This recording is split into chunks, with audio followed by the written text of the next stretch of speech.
செய்கிற காரியங்கள் நம்முடைய கவனத்துல இருக்கணும். அது நம்மோடு செயல்களோடு முடிவதல்ல, அது நம்ம வாழ்க்கையோடு சம்பந்தப்பட்டது. அல்லையா சொல்லுங்க. இந்த ரத்த பழிகளுக்கு நம்ம இடம் கொடுக்குமே, ஆனா அது அநேக தவறுதலான காரியங்களுக்கு போய் சில வேளைகளில் ரட்சிப்பை இழந்து போகிறதற்கு அபாயகரமான காரியங்களை போல போய்விடும் என்பதிலே நம்ம ரொம்ப கவனமா இருக்கும். லேவியராகமம் 20:27 வேகமா.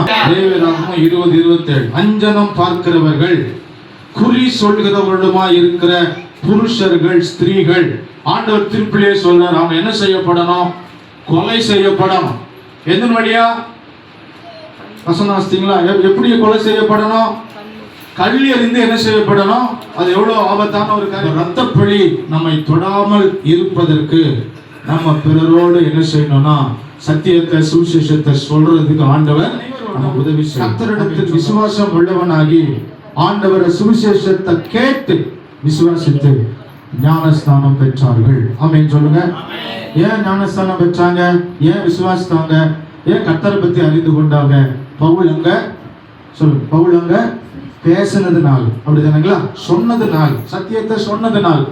அதனால அறியாதவங்களுக்கு சுவிசேஷம் சொல்ல வேண்டிய ஆட்களுக்கு சுவிசேஷம், சத்தியத்தை சொல்ல வேண்டிய ஆட்களுக்கு சத்தியம், ரட்சிப்பை பத்தி சொல்ல வேண்டியவங்களுக்கு ரட்சிப்பு, ஞானஸ்தானத்தை பத்தி சொல்ல வேண்டியவங்களுக்கு ஞானஸ்தானம், அபிஷேகத்தை பத்தி சொல்ல வேண்டிய ஆட்களுக்கு அபிஷேகம். அதனால நம்ம எல்லாரும் சேர்ந்து இந்த காரியத்தை நம்ம செய்வோமே, ஆனா நம்ம மூலமா தேவ ராஜ்யம் கட்டப்படும். சத்தமாக இல்லையா சொல்லுங்க. எல்லாருக்கும் இந்த வேலை உண்டு. நான் ரட்சிக்கப்பட்டுட்டேன், நான் சத்தியம் கேட்டா போதுங்கிற அந்த நிலைமைகள் அல்ல. நம்ம போதிக்கிறதுக்கு, சொல்றதுக்கு எழுப்பி காரியங்களை செய்யும் போது ஆண்டவர் இன்னும் பெரிய காரியங்களை செய்வார்.